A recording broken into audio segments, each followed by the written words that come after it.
Muy buenas tardes, bienvenidos a su programa El Cafecito, transmitiendo desde aquí de el Himno Nacional. Y pues en esta hora damos la bienvenida a todo nuestro auditorio aquí en San Luis Potosí, en México y alrededor del mundo a través de Facebook Live y las diferentes redes. Le damos la bienvenida. Sí, Le damos la bienvenida a nuestro amigo Ricardo Robledo. hola, buenas tardes, ¿cómo están todos ustedes? Dios me los bendiga mucho. Bueno, pues hoy tenemos un tema muy especial que es las iglesias fundadas por los apóstoles y la doctrina que tenían. Vamos a seguir la misma mecánica, 10 minutos para la exposición de cada uno, después sesión de preguntas y respuestas y al final una pequeña conclusión. Bueno, pues oramos. Señor Jesucristo, bendícenos. Sea tu Espíritu Santo, el Maestro de Maestros, que nos dirija en esta hora. En nombre de Jesús. ¿Comienzas? Sí. ¿Cómo es? Buenas tardes, vamos a ver entonces, como ya dijo el pastor Pedro, vamos a ver qué iglesias, sobre todo, ahorita no me voy a guiar tanto en las iglesias que fueron fundadas, porque abarcaría demasiado tiempo para hacerlo. Voy a poner el cronómetro a 10 minutos y comenzamos. Ok, entonces, las iglesias nada más voy a abarcar las que se mencionan en la Biblia. Por ejemplo, iglesia de Jerusalén, que fue la primera y la más importante. Fue en el año 30 al 33 más o menos que se edificó esta iglesia. Estaba dentro del Imperio Romano. La iglesia de Antioquía también fue por el apóstol Pedro. Fue en el año 40 aproximadamente. Estas son fechas aproximadas, no le vamos a dar fechas exactas. Estaba dentro del Imperio Romano. La iglesia de Roma, por supuesto, el apóstol Pedro y el apóstol Pablo de Tarso fueron los que le edificaron en el año 50 y 60. Iglesia de Alejandría, Marcos el Evangelista, 42 al 49. Iglesia de Éfeso, Pablo de Tarso. Y luego San Juan Apóstol en el 52, estaba dentro del Imperio Romano. Iglesia de Corintio, Pablo de Tarso, en el 50 al 52. Iglesia de Filipos, Pablo de Tarso, 49 al 50, estaba dentro del Imperio Romano. Iglesia de Tesalónica, Pablo de Tarso, 50, dentro del Imperio Romano. Iglesia de Colosas, 50 al 55, dentro del Imperio Romano. Iglesia de Galacia, Pablo de Tarso, 47 al 49, iglesia de Chipre, Bernabé y Pablo de Tarso en el 49, dentro del Imperio Romano, iglesia de Creta, Tito en el 60, dentro del Imperio Romano, iglesia de Esmirna, el discípulo de San Juan el Apóstol del 60 al 70, dentro del Imperio Romano, iglesia de Pérgamo, misión apostólica del 60 al 70, iglesia de la Odisea, discípulos de Pablo del 50 al 60. Ahora, estas iglesias, como bien decimos, estaban dentro del Imperio Romano. Ahora vamos a ver iglesias que estaban fuera del Imperio Romano. Por ejemplo, tenemos la iglesia de Edesa, de Tadeo, el apóstol, en el 50, del 40 al 50. Iglesia de Armenia, Bartolomé, el apóstol, y Judas Tadeo, en el 50 al 60. Iglesia de Persia, el apóstol Tomás el Apóstol, del 40 al 60. Iglesia de la India, Tomás el Apóstol en el año 52. Iglesia de Etiopía, Felipe el Evangelista en el 50, del 40 al 50. Iglesia de Nubia, misión de misioneros egipcios en el primer siglo. Ahora, todas estas iglesias, como nos estamos dando cuenta, estaban dentro y fuera del Imperio Romano. Ahora, todas estas iglesias siguen, como ya había dicho anteriormente, siguen subsistiendo hasta el día de hoy. Iglesia Católica, iglesias ortodoxas orientales, bizantinas, calcedonias, iglesias ortodoxas orientales, antiguas no calcedónicas, iglesias de Oriente, tradición persa. Ahora, lo más importante que vamos a ver es qué tenían en común estas iglesias antes del Concilio Romano. Tenían una fe en Jesucristo como Hijo de Dios y Salvador, bautismo en el nombre del Padre, del Hijo y del Espíritu Santo. ¿Qué más? La imposición de manos, la Eucaristía como presencia real de nuestro Señor Jesucristo en el pan y en el vino. Tenemos, por ejemplo, también los 7 sacramentos, que eso es muy importante. También esas iglesias las tienen. Tienen un liderazgo apostólico, tiene obispos, presbíteros, diáconos, enseñanzas morales y escatológicas coherentes. La gran diferencia posterior de Nicea fue que se definieron formalmente la Trinidad, pero ya teníamos la doctrina de la Trinidad. Ahí, no que Nicea, ahí salió. Luego tumbamos ese cuento que Lutero y fundó la Iglesia Católica, porque ningún documento histórico, ningún historiador respalda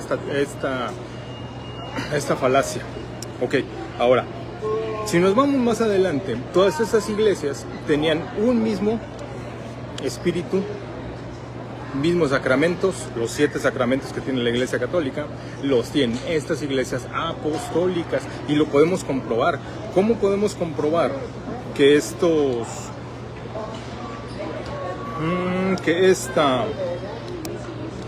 iglesias tenían? Es muy fácil, por medio de la historia, la arqueología y escritos de los primeros padres de la Iglesia Católica, que fueron, por ejemplo, Clemente Romano en el 35 al 99, tenemos Ignacio de Antioquía del 35 al 108, Policarpo de Esmirna del 69 al 155, la Didache, que fue un escrito que fue escrita entre la época del 50 al 120 después de Cristo, epístolas de Bernabé del 70 al 103, otros padres del siglo, Justino Mártir, Irineo de León, Tertuliano, que fue el primero nuevamente en decir trinitas.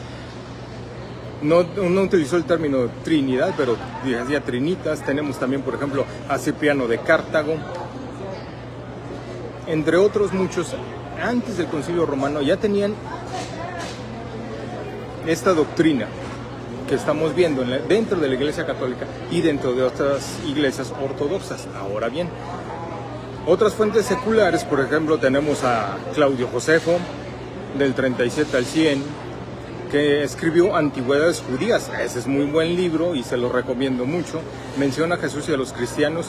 Plinio el Joven, del 61 al 103, Cartas a Trajano, Prácticas cristianas y cultos. Tácito, Anales, esa también se las recomiendo. Persecución de los cristianos bajo Nerón. Suetonio y Dionisio Casio, referencias puntuales sobre cristianos y las comunidades y cómo vivían estos. Y nuevamente estas iglesias se veía cómo ellos tenían la misma doctrina que tiene la Iglesia Católica. O sea, si alguien es más ciego, pues bueno, en fin. Arqueología y epigrafía. Las catacumbas romanas, símbolos cristianos, inscripciones funerarias, referencias a la Eucaristía y la resurrección, papiros y manuscritos, papiros de los evangelios antiguos, restos de templos y basílicas primitivas, indicios de organización litúrgica temprana, símbolos y arte cristiano primitivo, el pez, la ancla, el buen pastor, muestran enseñanzas morales y sacramentales. Y también hay oraciones, por ejemplo, a la Virgen María del año 250. Bajo tu amparo nos hagamos, Santa Madre de Dios, no desprecies las súplicas y oraciones que te dirigimos. Esta fue antes, mucho antes del Concilio de Nicea, en el 250, ya veneraban a la Virgen María. En conclusión, tenemos que todas las iglesias que fundaron los apóstoles tenían una sola doctrina. Se parece en su gran mayoría a algunos tecnicismos, Filoque, por ejemplo, que algunas no aceptan ese término, algunas calcedonias, por eso se separaron, pero tienen la misma doctrina. No hay más. Si alguien quiere buscarle a alguien, yo espero que Pedro, ahora sí me puede, sí, pásale. Este Pedro nos puede responder cómo podemos ver si la doctrina es la que él predica de la unicidad, no nada más dos sacramentos. Nos lo tiene que responder y nos tiene que dar fuentes claras y fidedignas de que esas iglesias tenían esta doctrina que él está implementando. Por mi parte es todo, Dios los bendiga y vamos a ver la exposición del pastor. Bueno, pues muy buena exposición, ¿verdad? Aquí por parte de Ricardo Robledo Molina, por parte de la Iglesia Católica. Aquí servidor por parte de la Iglesia Apostólica de la Fe en Cristo Jesús. Bueno, creo que en la misma Biblia tenemos las iglesias que estaban ya fundadas, y eso está en Apocalipsis capítulo 2. La iglesia de Efeso, la iglesia de Antioquía, la iglesia de Esmirna. Pero vamos a ver algunas de las características, ¿verdad?, de estas iglesias, ¿verdad? Podemos leer allí en Apocalipsis 2, del versículo 1 en adelante, para ver qué características tenían estas iglesias, porque ahí tenían una doctrina. La iglesia de Efeso tenía una doctrina bien clara. También aborrecían, capítulo 2, versículo 1 en adelante, también aborrecían la doctrina de los nicolaitas. ¿Y a que no saben qué es la doctrina de los nicolaitas? Es una doctrina piramidal. Significa que había un hombre como cabeza de la estructura. ¿Y qué dice la palabra? Que estas iglesias aborrecían esta doctrina de los nicolaitas. Y yo quiero que me diga usted, si usted ve esto en la iglesia tradicional. Claro que sí. Vemos a un hombre el cual, por el dogma católico, se dice infalible. Y esto completamente es una herejía, porque la palabra dice que el único que no tiene fallas ni errores es Dios. Y cito ahí cuando Jesús dijo: ¿por qué me llamas hombre bueno? Bueno, solo Dios. Y es que él ahí se estaba considerando la parte humana, aunque nunca pecó. Pero ahora un hombre de naturaleza humana, pues claramente que somos carne tendida al pecado. Sea el hombre que sea. La Biblia dice: no hay hombre que nunca peque. Entonces, si nosotros vemos allí en Apocalipsis 2 las características de la iglesia, dice que estas iglesias predicaban el nombre. Significa esto que ellos sabían de la unicidad, es decir, de un solo Dios. Aparte que estaban en el contexto de haber salido de o sea, del contexto judío, donde ellos tenían bien conocido el de un solo Dios. En ninguna parte de la Escritura veo que Cristo haya venido a cambiar eso, al contrario, Él vino a reafirmar la ley. Oye Israel, Jehová tu Dios uno es. Entonces aquí pues yo no sé por qué Ricardo no llama a esas referencias que están dentro de la Escritura, las iglesias que están ahí, que está hablando el Apocalipsis capítulo 2 y capítulo 3. Mas sin embargo allí hay una iglesia en el capítulo 3 que es la iglesia de la Odisea. Y ahí está hablando de una iglesia que no está no es fría ni caliente, sino que es una iglesia tibia. Y a que no saben qué es lo que va a pasar con la iglesia tibia. Será vomitada por la boca de Dios. Y una iglesia tibia es una iglesia religiosa.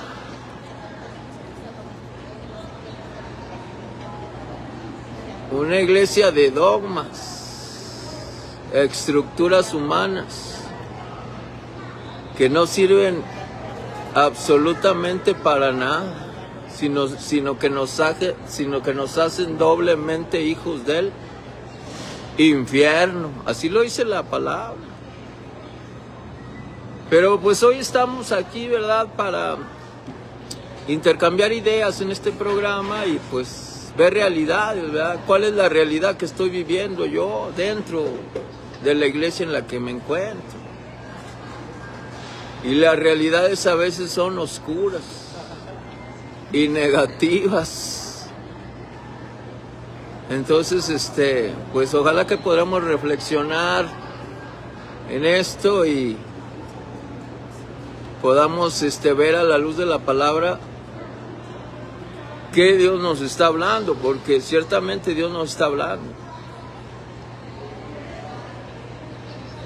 Como Dios le estaba hablando allá a través de las tesis por Martín Lutero. Pero lo que hizo la iglesia, ¿qué fue? Condenar a Martín Lutero y echarlo de la iglesia por hablar la verdad y la realidad de lo que la iglesia está viviendo. Entonces, pues, ahí hay tela para cortar, ¿verdad? Entonces, bueno, terminamos esta sesión Vamos a pasar a lo que es preguntas y respuestas. Pero acuérdense que el único que tiene la última palabra es usted, o sea, usted cheque, usted analice, usted vea y usted tiene la última palabra, puede tomar sus conclusiones. Y pues aquí estamos con la sesión de preguntas y respuestas. Comenzamos. Ok, bueno, en fin. Muy bien, ahora, nuevamente, ¿por qué todas las iglesias de las iglesias apostólicas Jerusalén tienen la misma doctrina que la iglesia católica? Nuevamente, no has podido responder a esa pregunta. ¿Por qué las iglesias ortodoxas tienen la misma doctrina? ¿Por qué?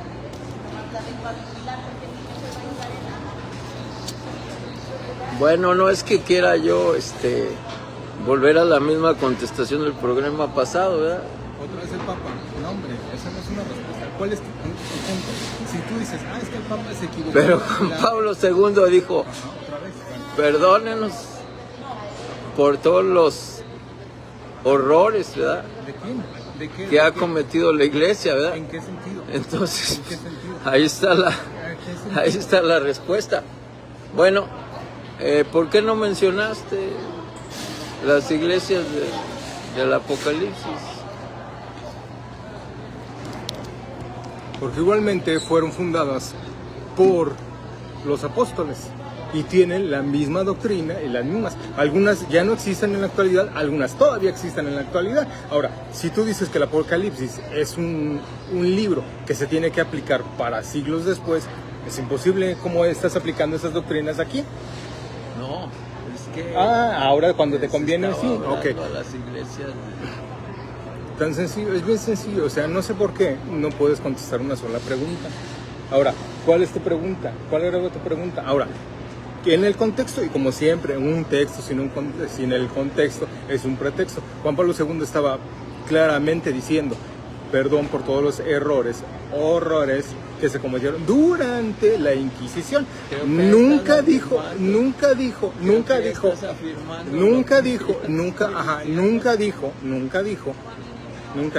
por errores doctrinales, jamás dijo. Ahora, la infalibilidad del Papa, siempre dicen, es que el Papa es infalible.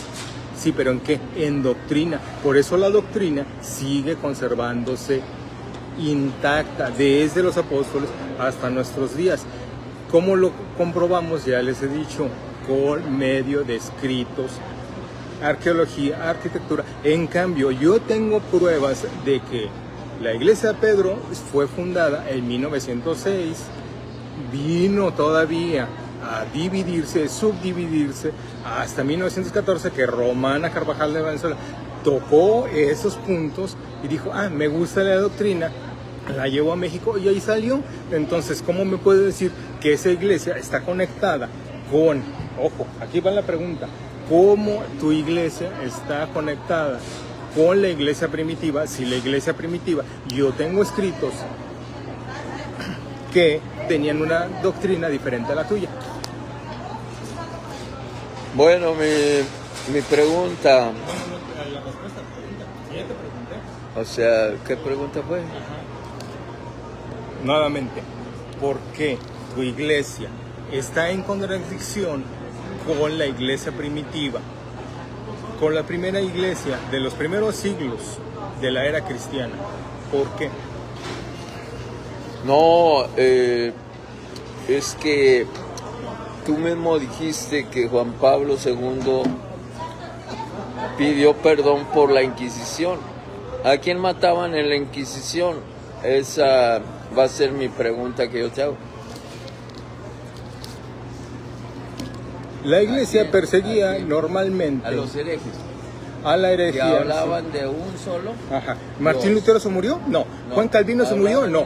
¿Zwinglio se murió? No se murió. Hablaban de un solo. El único que yo reconozco. A gente que predicaba. Estoy respondiendo. Ajá. O sea, dame una lista, dame una lista. No mataron a ninguna persona que...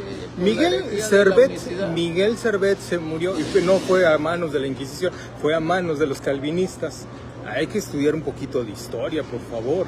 Ahora tú dime, dame una lista comprobable de todas las personas unicitarias. Ahora, ya nos estamos yendo del tema. Ahora, yo te estoy preguntando bien, ¿por qué la doctrina de las iglesias ortodoxas, si quieres, etíope, armenia, por qué no es unicitaria? Es más, a ver, vamos a ver, ten. Bueno, dentro de los escritos bíblicos, ¿verdad? Y hablando de las iglesias del Apocalipsis, en Efesios 2:20 dice que predicaban la doctrina de los apóstoles. ¿Qué doctrina predicaban los apóstoles? El bautismo en el nombre de Jesucristo. Significa que la primera iglesia, las primeras iglesias caminaban bajo esa doctrina, que después sufrieron una desviación a cargo de algunas personas que metieron la doctrina de las 3 personas, que fue allá en el Concilio de Nicea, aprobada por la Iglesia Católica, pero eso no significa que la gente que predicaba la unicidad haya desaparecido, ¿no? Aún hasta nuestros días aquí estamos predicando, y ahora, como el nombre de Iglesia Apostólica de la fe en Cristo Jesús, un solo Dios.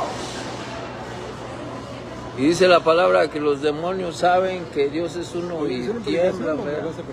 Pero a ver, la pregunta que yo te iba a hacer, entonces, ¿la Iglesia Católica no tiene errores doctrinales?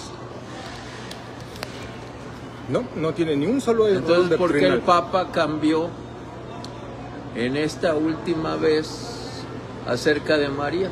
Que María no era corredentora. Ahí está. Por el término, un error eso no le quita a María. Un error doctrinal. Que por ella, por su que el último Papa vino a decir que estaba equivocado y que eso lo iban a cambiar. Entonces, ¿tenía o no tenía errores doctrinales? No tiene errores doctrinales. Pues si el mismo Papa lo cambió. Ahora, ahí te va mi pregunta. No vamos a alargarnos mucho. Muy bien, ¿dónde estaba esa iglesia que supuestamente es unicitaria? ¿Dónde estaba en los primeros siglos de la era cristiana? Porque yo te puedo comprobar que las iglesias apostólicas, nuevamente, tienen la misma doctrina que la Iglesia Católica. 7 sacramentos, la Trinidad, la Eucaristía como presencia real de nuestro Señor Jesucristo, bautizo en el nombre del Padre, del Hijo y del Espíritu Santo. ¿Dónde estaba esa iglesia? ¿Por qué no aparece hasta 19 siglos después? Bueno, ¿te acuerdas tú de los escritos del Qumran? ¿Qué parte de las iglesias, qué parte de las escrituras se encontraron ahí? Se encontraron vasijas. Ay, por cierto, qué bueno que tocas ese tema. En la iglesia, en la cueva de Qumran se encontraron, ¿qué crees? Escritos de los que tú dices apócrifos, de los que nosotros llamamos deuterocanónicos. Ahí se encontraban. ¿Por qué se llaman deuterocanónicos? No. Ay, no. Porque no tienen. De segundo canon, deuterocanónico, de segunda, segundo canon. es decir, que no está comprobada. Entonces, el libro de autenticidad. Deuterocanónico también significa de segunda. No, o sea, por el amor de Dios, no. Significa que no tiene. Entonces, ahí nunca. Que no está comprobado que fueron verdaderos. Estoy contestando. Son de A ver, segunda. es muy claro. En las cuevas de Qumran se encontraron vasijas, pero no se encontraban indicios que unas personas estuvieran viviendo ahí. Ahora, nuevamente la pregunta. Entonces, ¿quién puso las vasijas? Por eso, ¿Y vivieron ahí? ¿Vivieron ahí? Claro que sí. Porque ¿quién los perseguía? Ok, a ver, ahora mi pregunta. ¿Quién los perseguía? No. ¿Quién los perseguía? Ahora mi pregunta. Ocultados. Ahora mi pregunta. ¿Dónde? Porque los perseguían. ¿Quién historiador dice que ahí vivieron en la cueva de Qumran? Te doy chance que lo busques en internet. Dime qué historiador respalda eso que tú estás diciendo. Bueno, es un hecho innegable que ahí en las cuevas del Qumran se encontraron los rollos. Uno de ellos era el de Isaías, que habla la doctrina de un solo Dios. Bueno, ahora, ¿sería que alguien los dejó allí? Claro, porque vivió allí a causa de la persecución religiosa que había. Como pasó en la Inquisición, y que no saben a quienes llamaron herejes y los mataron la iglesia. ¿A quién creen? Pues a los que predicaban la doctrina de la unicidad. Pero Juan Pablo II pidió perdón por esto que hizo la iglesia. Creo que está más que... No me has contestado ni una pregunta. Está más que claro, ¿eh? Vamos a pasar a las conclusiones. Está bueno el tema. para darle una segunda repasada. Porque Comenzamos no con... puedes. Bueno, como nos estamos dando cuenta, el pastor Pedro nuevamente no puede contestar ni una sola pregunta. No pudo saber por qué las iglesias apostólicas, las verdaderas iglesias apostólicas, tienen la doctrina de la Trinidad. No tienen el bautizo en el nombre del Padre, del Hijo y del Espíritu Santo. Porque esas iglesias, desde que arrancaron hasta nuestros días, tienen esa misma. No puede. ¿Por qué? Porque simplemente quiere negar un hecho inevitable. Quiere a fuerzas no buscar su verdad, quiere buscar más bien su verdad, no la verdad. Una verdad tangible, es palpable. Si uno me dice, oye, ¿sabes qué? Pues un ejemplo. Martín Lutero, sí, que fue un hereje, pero ¿qué crees? Que también condenó la unicidad. Miguel Servet, ustedes búsquenlo, era unitario este médico. Él fue el que descubrió cómo se circulaba la sangre. Él fue apresado por la Inquisición católica, se escapó, llegó a Ginebra y ¿qué creen? Los soplones calvinistas lo agarraron y lo ejecutaron. Y ahí está la historia. Si alguien niega esos ¿Pero qué no hechos tenían innegables, cerrado para matar? no mataron a Martín Lutero, no mataron a Juan Calvino, no mataron a Cinglio, y todos los herejes que estaban ahí no los mataron. No me ha podido demostrar una sola lista que diga, la Iglesia Católica mató a este y este, que se llamaba tal, murió por tal, esto y esto otro. No la ha podido demostrar. No ha podido demostrar que los escritos de los padres de la Iglesia, porque todos tenían la doctrina de la Trinidad, el bautizo en nombre del Padre, del Hijo y del Espíritu Santo, la Eucaristía como presencia real, María, Madre de Dios y Madre nuestra. No ha podido demostrarlo. ¿Por qué? Porque es simple y sencillamente dice, me baso en el Concilio de Nicea. Vamos a darles un programa puntual, claro, de Constantino. Y Constantino nada más, lo único que hizo fue legalizar el cristianismo, y lo único que hizo fue estar como oyente en el Concilio de Nicea. Del Concilio de Nicea no salió ninguna doctrina que haya impuesto Constantino. Constantino simplemente fue eso. Y otro dato también curioso, resulta que los arrianistas eran considerados herejes. Perseguidos por la iglesia. Perseguidos. Bueno, los arrianistas ni siquiera tienen la doctrina de él y los anda defendiendo. Estas personas creían que Jesucristo era una persona común y corriente, que no tenía poderes divinos ni nada. Simple y sencillamente es como los adapcionistas, los abelianos, los modalistas.